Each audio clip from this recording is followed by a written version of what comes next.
El método analítico del que se expondrá será el de la espectroscopía de absorción molecular, el cual, además de tener una gran importancia en diversas áreas de investigación de la química analítica, es empleado principalmente para la absorción de radiación ultravioleta, visible e infrarroja, con el objetivo de poder identificar y determinar especies químicas, ya sean orgánicas, inorgánicas y o bioquímicas.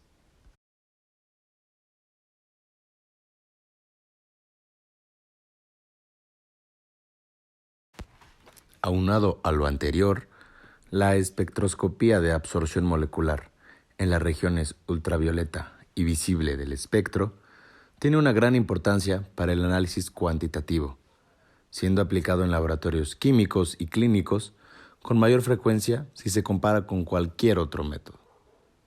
Tal y como se mencionó con anterioridad, la absorción molecular puede aplicarse en diversas áreas de la investigación, y es por eso que, a continuación, se plantean las principales divisiones.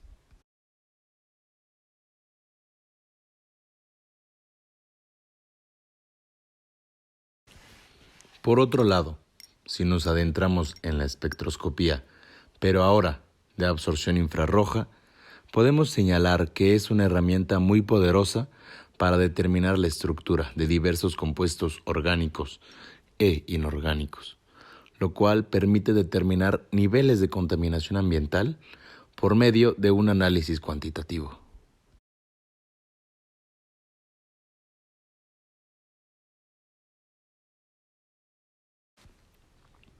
Iniciando con la absorción por los compuestos orgánicos, se puede destacar que ocurre en la región de las longitudes de onda entre 180 y 780 nanómetros, siendo el resultado de las interacciones entre los fotones y electrones que participan directamente en la formación de enlaces o que están localizados alrededor de átomos como el oxígeno, azufre, nitrógeno y halógenos.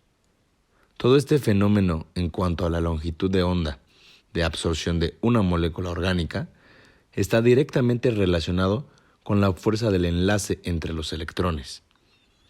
Como muestra de ello, los electrones en enlaces dobles y triples de moléculas orgánicas no están unidos tan fuertemente y, por ende, son más fáciles de excitar por la radiación electromagnética.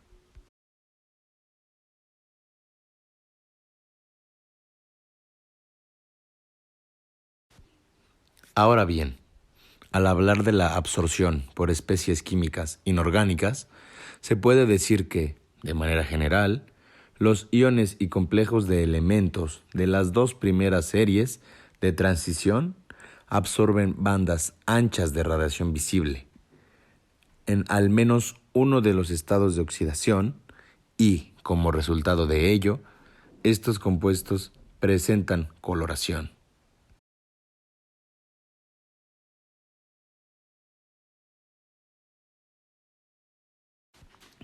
Finalmente, de la última absorción de la cual se hablará es de la de transferencia de carga, que, en la actualidad, es muy importante para el análisis cuantitativo, ya que las absortividades molares son inusualmente grandes, lo cual conduce a una alta sensibilidad.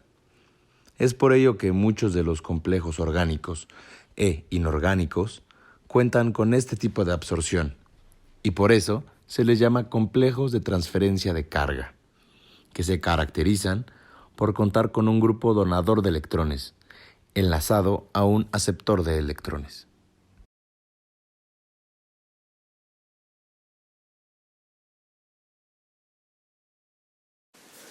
Aplicaciones cualitativas.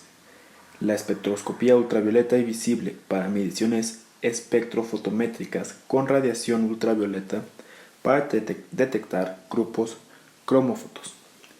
Este es medido en disoluciones diluidas de analito. Para compuestos volátiles es muchísimo más útil obtener resultados en el estado gaseoso. Para ello, el disolvente ocupado debe de ser transparente con respecto al soluto. donde el soluto absorbe radiación sin generar interferencia. El analito debe de ser lo suficientemente soluble en el disolvente para dar un analito que se encuentre bien definido.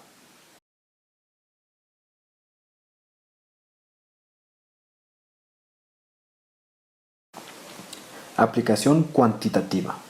Las características principales de la espectroscopía molecular de absorción en regiones ultravioleta y visibles son: 1. Debe tener una gran aplicabilidad, esto es, la absorción de radiación ultravioleta y visible en especies orgánicas, inorgánicas y bioquímicas permite su determinación cuantitativa en laboratorios clínicos. 2. Cuentan con alta sensibilidad. El intervalo de detección para los espectros de absorción puede extenderse hasta 10⁻⁶ o incluso 10⁻⁷ moles, con modificación en el procedimiento. Tiene una selectividad moderada de manera alta. Se puede encontrar la longitud de onda en la cual la radiación es absorbida por parte del analito. Como resultado de esto, los errores relativos en la concentración encontrados con un procedimiento de espectro fotométrico o fotométrico se encuentran en intervalo del 1 al 5%.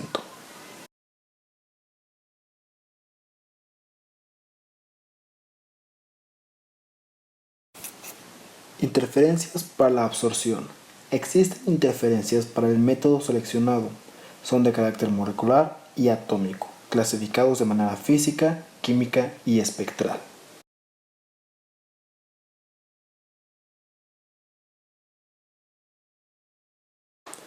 Interferencias físicas. Se deben a cambios en las propiedades físicas, tales como puede ser la viscosidad, la densidad, la tensión superficial u otros en la disolución del analito y en los patrones, los cuales pueden afectar al proceso de nebulización y en consecuencia al número de átomos presentes. Pueden ser evitados al procurar que las propiedades físicas y la matriz sea la misma en la muestra y en los patrones. De igual forma, al utilizar el método de adición estándar o en ocasiones operar con disoluciones más diluidas.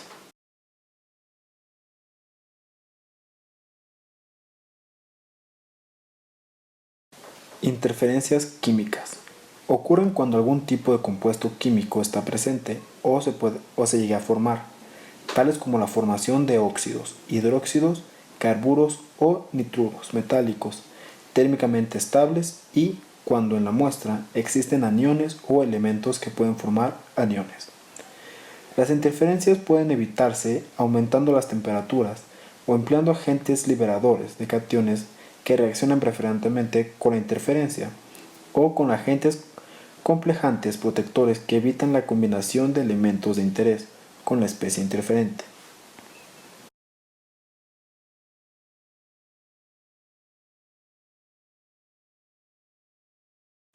Interferencias espectrales. Sucede cuando se produce absorción o emisión por una especie a la misma longitud de onda que el analito, o una longitud de onda tan próxima que el monocromador no puede separar ambas señales. Se puede eliminar fácilmente al emplear diferentes oxidantes, ya que es muy raro que esto llegue a suceder.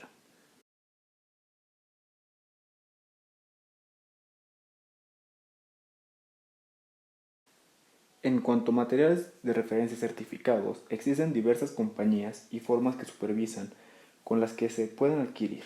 De acuerdo al CENAM, para emplear correctamente los MCR se deben llevar a cabo las siguientes condiciones. En primera instancia, tomar los materiales de referencia certificados de su estuche y revisar que la superficie de los mismos se encuentre libre de rayaduras y de polvo. En segundo lugar, los filtros se dejan estabilizar a las condiciones del lugar en donde se encuentra el instrumento. Se sugiere que el tiempo de estabilización sea el mismo que el tiempo de calentamiento y estabilización de la lámpara y también del instrumento.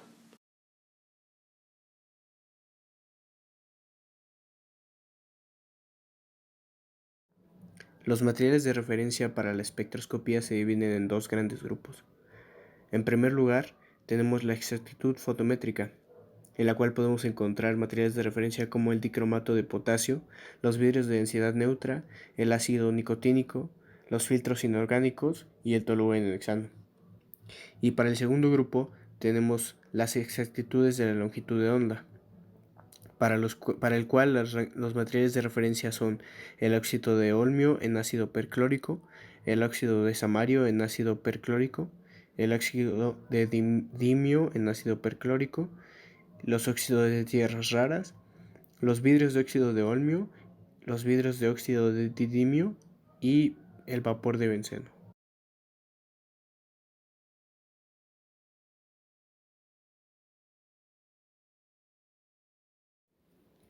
Como se mencionó anteriormente, los materiales de referencia para la espectroscopía se dividen en dos grandes grupos: los que se usan para la exactitud fotométrica y los que se usan para la exactitud de longitud de onda. Sin embargo, en ambos casos, se requiere de los materiales de referencia dicromato de potasio, los vidrios de densidad neutra y el ácido nicotínico, los cuales son muy importantes en ambos casos.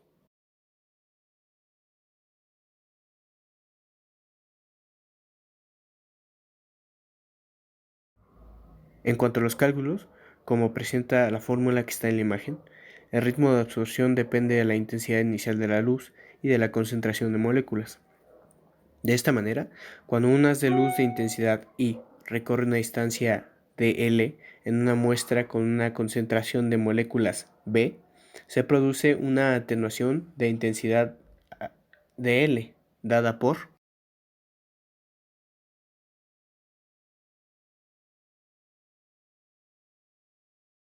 la constante K. Se define como el coeficiente de absortividad molar y se calcula con la fórmula que tenemos desarrollada en la parte de abajo.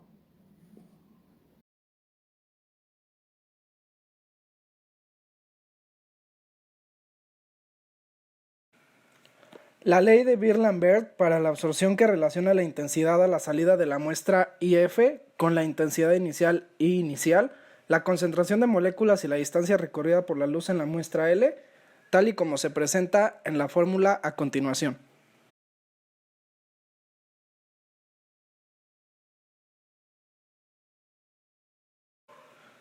El espectrofotómetro mide la absorbancia, definida por: la utilización de la absorbancia al realizar los espectros tiene la ventaja de ser directamente proporcional a la concentración de moléculas en la muestra.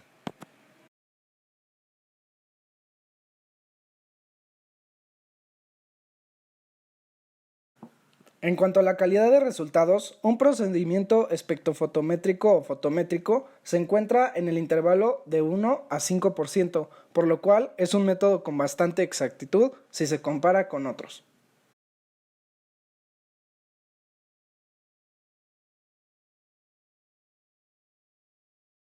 Los componentes esenciales del espectrofotómetro son: una fuente estable de energía radiante, un sistema de lentes, espejos y aberturas que definan y enfocan el haz de radiación, y un monocromador que separe la radiación de bandas estrechas de longitud de onda, un componente transparente a la radiación que contenga la muestra, un detector de radiación o transductor que recibe la señal de radiación electromagnética y la convierte en una señal eléctrica de magnitud proporcional a la intensidad de la radiación recibida, un sistema amplificador que produzca o genere una señal eléctrica mucho mayor a la señal recibida, y finalmente un sistema de lectura tal como una escala de aguja, un registrador, un sistema de dígitos o una computadora que transmite la señal eléctrica en una señal que el operador pueda interpretar.